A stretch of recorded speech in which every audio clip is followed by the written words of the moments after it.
SIR প্রসঙ্গে মমতার অভয়বাণী। গত কয়েক মাস ধরে এসআইআর নিয়ে রাজ্য রাজনীতি চাপানুতর চলছে। তৃণমূলের দাবি, ভোটের তালিকা বিশেষ নিবিড় সংশোধন প্রক্রিয়া তাড়াহুড়ো করছে নির্বাচন কমিশন। তারা বিজেপির কথা মতো চলতে গিয়ে সাধারণ মানুষের উপর চাপ সৃষ্টি করছে।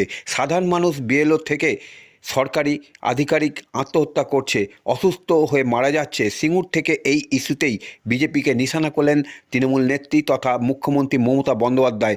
তিনি জানান, এই বিষয়ে প্রয়োজনে আদালতে লড়াই করব। মানুষের অধিকারের কথা দিল্লির কানে তাকে তুলতেই হবে। পাশাপাশি সাধারণ মানুষের অভয় দিয়ে মুখ্যমন্ত্রী জানান, ভয় পাওয়ার কোনো কারণ নেই। শুনানি ডাকলে সকলে যান, সহযোগিতা করুন, বাকি বিষয়টি তিনি দেখে নেবেন।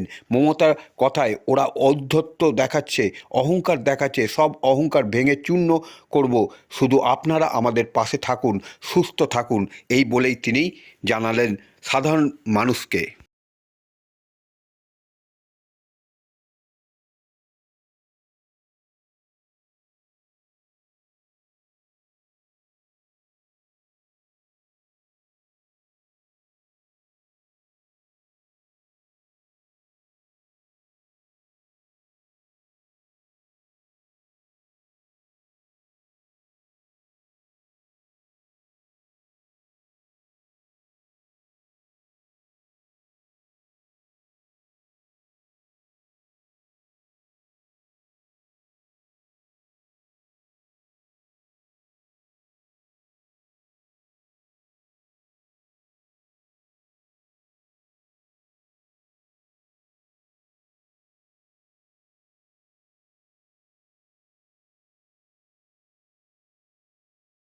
আমার 2014 থেকে সংসদের যাত্রা শুরু।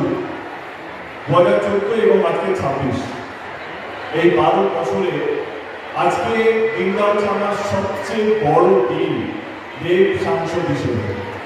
কারণ আজকে দিদি যেই কাজটা করলেন বা যে উদ্বোধনটা করলেন, সেটা একটা উদ্বোধন নয়, একটা শিলান্যাস নয়।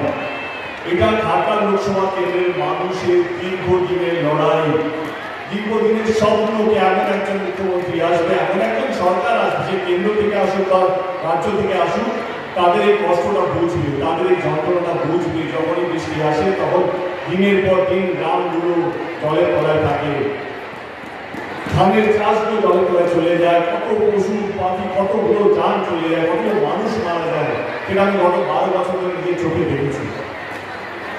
আমি 2014-তে যখন শপথ নিয়েছিলাম সাংসদ, আমার প্রথম স্পিচটাই বাংলায় দিয়েছিলাম এবং ঘাটাল মাস্টার প্ল্যান নিয়ে দিয়েছিলাম। এই ঘাটাল মাস্টার প্ল্যানটা কোনো টিএমসি বা কোনো বিজেপি বা কোনো কংগ্রেস বা কোনো সিপিএমের জন্য নয়, এটা ঘাটাল লোকসভা কেন্দ্রের প্রত্যেকটা মানুষের জন্য। শুধু আমি একবার নয়, বারবার আমরা ঘাটাল মাস্টার প্ল্যান নিয়ে সংসদে, পার্লামেন্টে, মানুষরা এখানে আছে, আমরা দিল্লিতেও গিয়েছিলাম। দিদি আমাদেরকে দিল্লিতে পাঠিয়েছিল তখন মিটিং করার জন্য জল দপ্তর মন্ত্রীর সাথে এখানে, তার সঙ্গে আমরা আলোচনা করি, কিন্তু কেউ আমাদের কথা রাখেনি। 2024-এ নির্বাচনের আগে দিদি কথা দিয়েছিলেন এই ঘাটাল মাস্টার প্ল্যানটা তিনি করবেন, এবং 2025-এ আমাদের বিধানসভার বাজেটে তিনি 500 কোটি টাকা স্যাংশন করেন এবং আজকে তার শুভ উদ্বোধন হয়ে গেল। আমি নিজের তরফ থেকে নয়, আমি ঘাটাল লোকসভা কেন্দ্রের প্রত্যেকটা মানুষের পক্ষ থেকে, সে টিএমসি করুক, সিপিএম করুক, কংগ্রেস করুক, বিজেপি করুক, তাদের প্রত্যেকের পক্ষ থেকে আমি দিদিকে হাত জোড় করে ধন্যবাদ জানাতে চাইছি। দিদি, এটাতে কত বড় কাজ হলো, এটাতে কত বড় সমস্যার সমাধান হতে চলেছে আগামী দিনে, সেটা ঘাটাল লোকসভা কেন্দ্রের মানুষই হয়তো বুঝতে পারবে। কত মানুষ লড়াই করতে করতে চলে গেছেন, স্বপ্ন দেখেছেন যে একটা কেউ না কেউ করবেন, কেউ কথা রাখেনি। যিনি কথা রেখেছেন তার নাম হচ্ছে মমতা ব্যানার্জি, আমাদের 3 বারের মুখ্যমন্ত্রী। আজকে সোশ্যাল মিডিয়ার যুগ, আপনি একটা উচ্চ কথা বললেই আপনি চোর হয়ে যাবেন। এই তো দেব এটা বলছে, অন্য এটা বলছে। আমরা যখন এসআইআর যখন মিছিলের পর যখন আমরা সভা বলছিলাম, দিদি আমাকে কিছু কথা বলতে বলেছিলেন, তখন আমি বলেছিলাম এইবারে আমাদের সরকার, আমাদের দল 250টা সিট নিয়ে আসবে। কর্মীদের কাছে এটা বন্ধ ছিল কি না 250টা আমরা নিয়ে আসবো, কিন্তু কিছু মানুষ ট্রোল করলো কি কেন পাগল হয়ে গেছে, আচ্ছা, নির্বাচন কিসের জন্য বলুন?